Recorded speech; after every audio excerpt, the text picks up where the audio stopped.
పెళ్ళైనా పండగైనా వేడుక ఏదైనా పట్టు చీరల ప్రత్యేక వేదిక వారాహి సిల్క్స్. మీ మీద అదేంటి మూఢనమ్మకాలు అని చెప్తుంటారు కానీ కొంతమంది అవును. నమ్ముతుంటాం. చేతబడి చేస్తే ఫ్యామిలీ మొత్తం మీద 12 సంవత్సరాల దాకా బయటపడలేదు ఫ్యామిలీ. అవును. ఆ చేతబడి వల్ల అంత నష్టం జరిగిందన్నారు. అసలు ఏమైంది అది? హైదరాబాద్ రావడానికి కారణమే అది. ఆ, లేకపోతే ఊర్లో మంచి మా నాన్న సర్పంచ్. ఆ, అప్పుడు ఏమైందంటే మా రిలేషన్ చేయించారు మాకు. ఉమ్. అప్పుడు ఉన్నది 78, 79 లో చాలా ఉంది ఊర్లలో. ఉమ్. బాణవతి అది చేస్తే అన్నయ్యకు వామిటింగ్ అవుతుండే. ఓకే. అన్నం తింటే వామిటింగ్, మా బార్డర్లోకి వస్తే అన్నం తింటే వామిటింగ్ అవుతుండే. ఉమ్. మా అమ్మగారికి బొట్టు పెడితే ఇక్కడ పుండు. ఆ, నాకు కడుపులు నొప్పి 5 మంది పట్టుకుని ఆగిపోతుంది, ఇట్లా పడిపోతుంటాయి. ఉమ్. మా నాన్నగారు చూసి చూస్తే పడిపోతుండే. ఇట్లా చాలా జరిగినాయి. ఓకే. ఇంకా చూసి చూసి చూసి అన్ని అయిపోయినాయి. ఉమ్. బ్రతకడానికి లేదు ఇక. ఉన్నాయన్ని ల్యాండ్స్, గోల్డ్ అన్ని అమ్మేసినాం. ఉమ్. ఇంకా హైదరాబాద్ ఒక అంటే చూపించుకోవడానికి ఆస్తులను నమ్మేశారు. అన్ని అమ్మేసిన. మరి ఆ. అన్నయ్యకు మెయిన్ అనమాట, తింటే వామిటింగ్ అయితే ఆయన పెద్ద ఆయన. అలాగే అన్ని షాపులు మొత్తం అన్ని అయిపోయి ఇంకా ఫైనల్ గా హైదరాబాద్ వచ్చి ఏదో పనులు చేసుకుంటూ ఉమ్. అలాగా ఒక 4-5 years కష్టపడిన తర్వాత మేము ట్రాన్స్పోర్ట్ బిజినెస్ పెట్టాము. ఓకే. అక్కడ బాగా ఉమ్. పికప్ అయ్యి డెవలప్ అయ్యాం. ఓకే. సో 12 సంవత్సరాలు పట్టింది ఆ బాణావతి అంటే చేతబడి 2 years బయటపడి- ఊర్లోనే. ఆ. 88 ఏమో వచ్చాము హైదరాబాద్.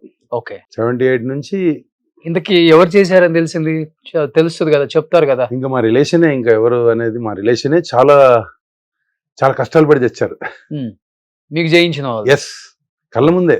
Hmm. పాపానాం పాప కర్మానాం. Hmm. ఇప్పుడు ఎంబడే పెడతాడు దేవుడు. అవును. మనం అనుకుంటాం, ఇప్పుడు చాలా మంది అనుకుంటారు కానీ ఇప్పుడు అట్లా లేదు. Hmm. ఇంతకుముందు మన పిల్లలకు తెలియదు, ఇప్పుడు ఇమ్మీడియట్లీగా. అవును. ఇంకా సమాజం కూడా ప్రకృతికి విరుద్ధంగా పోతుంది. ఇలా చూడండి, ప్రతి వాడు మోసంలో ఉన్నారు. మోసం చేద్దాం, సంపాదిద్దాం. అవును. ప్రతి వాడు మెడికల్ మాఫియా. Hmm.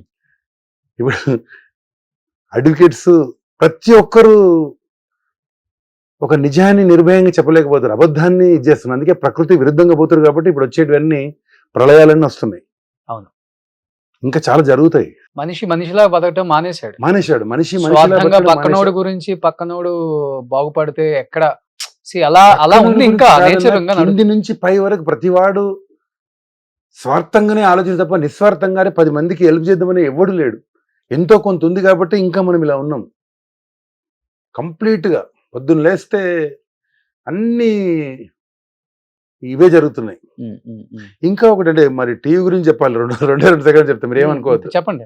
ఇప్పుడు ఈ ఛానల్స్, ఇప్పుడు మొన్న ఒక అఘోరి, తనతో ఏమన్నా మనకేమన్నా పని ఉందన్నా, మనకేమన్నా ఇప్పుడు రాష్ట్రం కోసం ఏమన్నా పని పడుతుందా? రాష్ట్రం కోసం ఆయన ఏమన్నా చేస్తున్నాడా? ఇలాగా ఛానల్స్ కూడా మరీ దారుణంగా, అరే దేనికోసం? మీరు వ్యవసాయదారు గురించి మాట్లాడండి, ఒక విద్యార్థి గురించి మాట్లాడండి. సమాజంలో ఏదైతే ప్రాబ్లం ఉందో దాని గురించి మాట్లాడాలా? ఏమనుకోదు ఛానల్స్ వాళ్ళకు అడుగుతుందని. ఒక చిన్న టాపిక్ ఉంటే మొత్తం వెళ్ళిపోతున్నారు వాళ్ళ ఇంట్లోకి పోయి. మీ తమ్ముడు ఎట్లున్నాడు, మీ చెల్లి ఎట్లుంది, ఏ అవసరం ఏంటి సమాజానికి? మనతో మన అవసరం ఉందా మనకు? అఘోరి గారితో వాడేమో రాష్ట్రానికి అన్నం పెడతాడా? ఛానల్స్ ఎట్లయిపోయినాయంటే వీళ్ళు కూడా, అంటే చెప్పాలన్నా చెప్పకూడదు నాకే తెలియదు. అంతేలే. నేను నిస్వార్థంగా మాట్లాడుతున్నా. తప్పుగా మాట్లాడితే క్షమించండి. ఎందుకు అట్లా? చిన్న ప్రాబ్లం జరిగితే ఇప్పుడు ఒక మర్డర్ జరుగుతుంది. కత్తితోని పొడిచిండా, ఎందుకు పొడిచిండు, ఎట్లా పొడిచిండు, ఇవన్నీ ఎందుకు? ఒక అడ్వకేట్ కొట్లాడొద్దు. ఒక తప్పు చేస్తే వీళ్ళందరూ తప్పు చేస్తున్నారు. అవును. అందుకే ఇలా జరుగుతుంది అనిపిస్తుంది నాకు. ప్రళయాలు అంతే. సృష్టికి విరుద్ధంగా మనం వెళ్తే ఆటోమేటిక్ గా నేచర్ అనేది దేన్ని వదలదు కదా. మనము సినిమా అయినా, ఛానల్స్ అయినా, ప్రెస్, మనం ఏం చెప్తే జరుగుతుంటది. ప్రజలు అలా తయారవుతారు. మెయిన్ థింగ్ మనము మీడియా పర్ఫెక్ట్ చెప్పాలి. ప్రతిదీ ఇది జరిగితే నీకు ఈ శిక్ష పడుతుంది, ఇలా తప్పు చేస్తే నీకు ఈ శిక్ష పడుతుంది అని చెప్పి జడ్జిలు జడ్జిమెంట్ ఇవ్వద్దు. లేకపోతే అడ్వకేట్లు కొట్లాడొద్దు. ఆ అడ్వకేట్స్ కొట్లాడొద్దు ఒక తప్పు చేసిన వాళ్ళతో. అలా చేస్తే డెఫినెట్ గా బాగుంటది. అవును. తప్పు ఇప్పుడు బాగానే ఫాలో అవుతారు యూట్యూబ్ అంతా అయితే. బాగా ఫాలో అవుతారు. సరే, మస్తు కోపం వస్తుంది నాకు, ఏమవుతుంది సమాజానికి అని చెప్పి. ఉన్నది చెప్తున్నా కన్నా నేను. అవును. ఏదో దాన్ని పట్టుకొని టాపిక్ అంతా పొద్దు నుంచి దానికి 10 మంది పోతారు. చెప్పండి అంటారు. అందుకే సిటీకి దూరంగా ఉన్నారు మీరు. అవును ఆ? అవును.